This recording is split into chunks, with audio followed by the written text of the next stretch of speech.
What would the fate of this knife, this meat hook, this machete, or this axe? All of the tools necessary to make... I'm not answering the door for strangers. Everyone on the street gives out candy. The kids expect it. Remember Mr. Thompson? I remember... Crazy trauma from your past. You really should get out. You're never gonna meet a guy who does it again.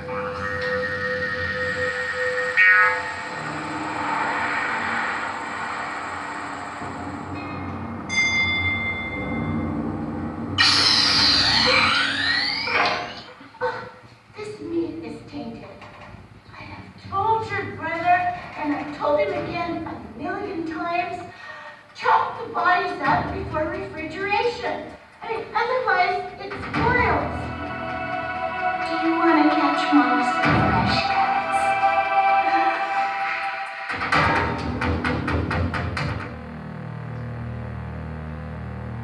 A quiet boy. A nice boy who had only one goal in life. To commit brutal murder. If someone needs to be killed, you fucking kill him! Only no one lived to tell about it.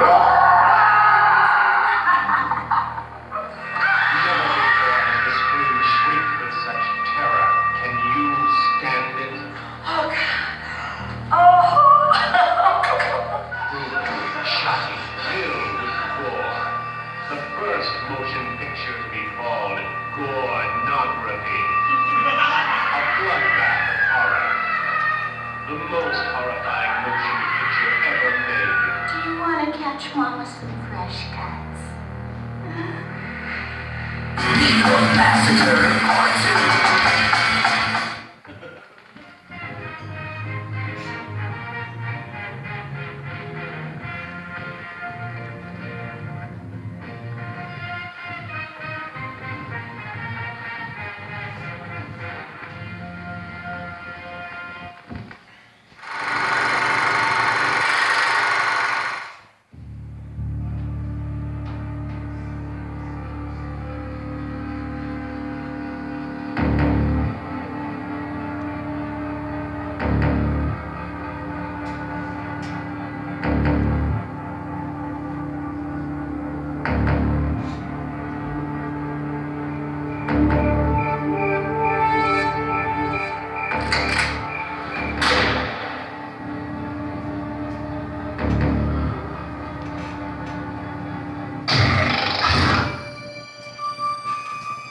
This is Amanda Price. She lives in this old house. And Amanda is afraid to die, sister, die.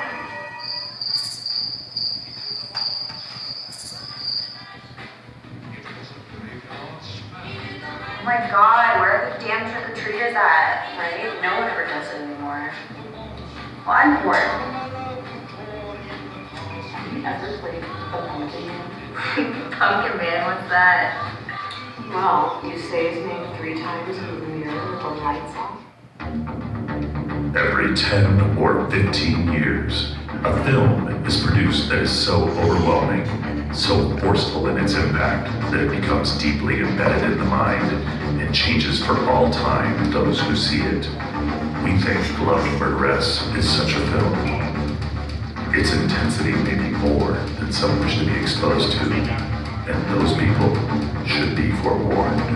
Just imagine how frightening it is to find out you can see into the future, and how much more terrifying it is to see firsthand as a killer sexually mutilates his victim. Smith and her 2 friends, Brianna and Sean, were having a slumber party while her father was away on one of his usual hunting trips. While the rest of the town was over in Russellville enjoying the big game, these 3 young women decided to have a night in of makeovers and gossip. A mistake they would soon regret. I really think we're good for championship this year. You think so? I don't know. They lost the last 2 games. If they lose this one, they'll never be.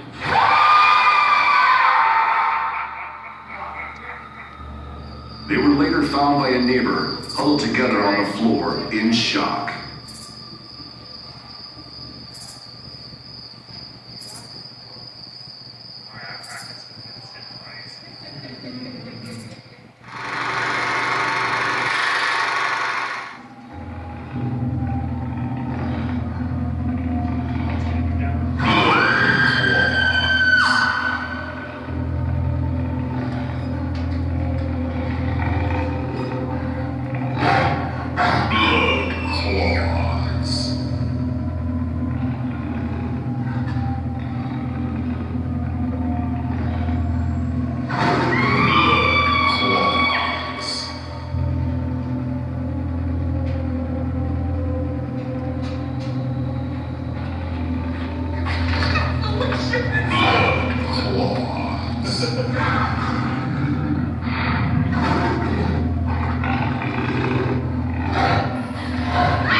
plagued this city 25 years ago has disappeared from the police evidence storage facility.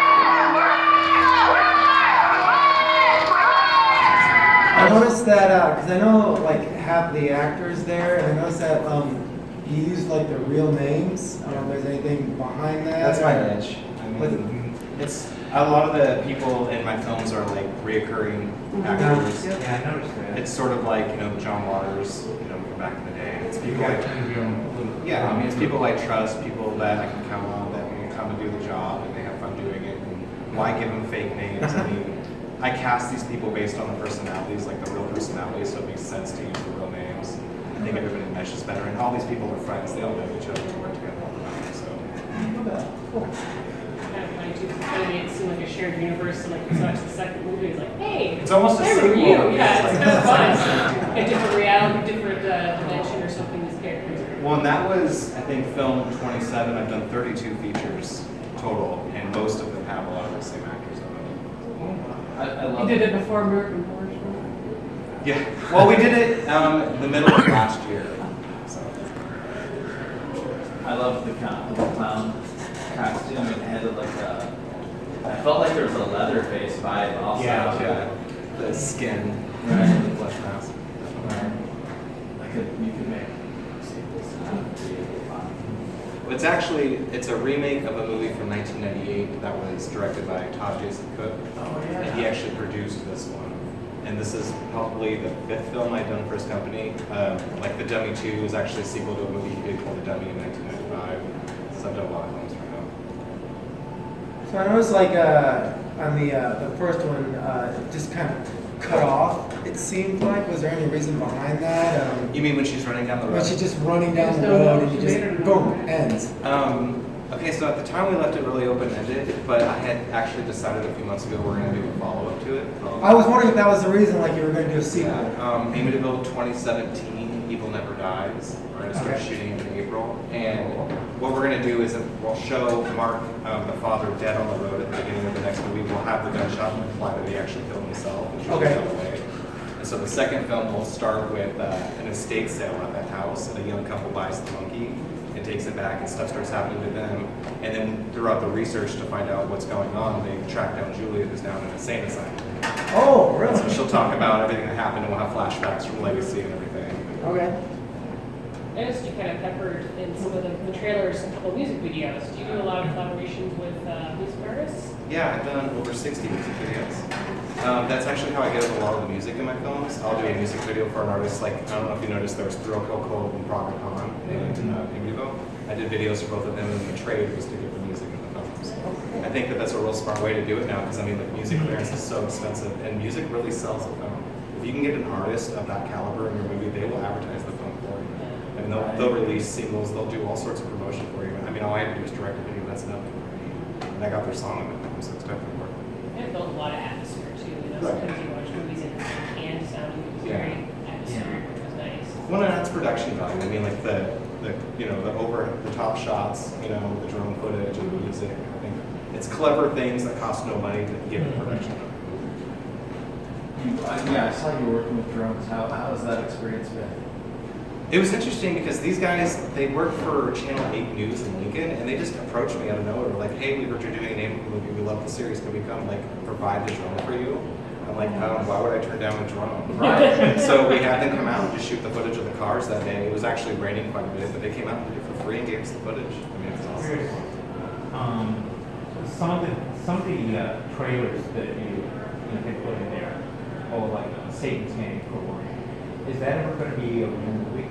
all the trailers are real movies except for Satan's Gang. Satan's Gang was made for a UK-produced anthology called Grindsploitation 2, and it was a bunch of fake trailers and like Grindhouse-related things, so we did the Satan's Gang for that. And that was actually just released like 2 weeks ago. It came up from SRS Cinema, Ron, actually.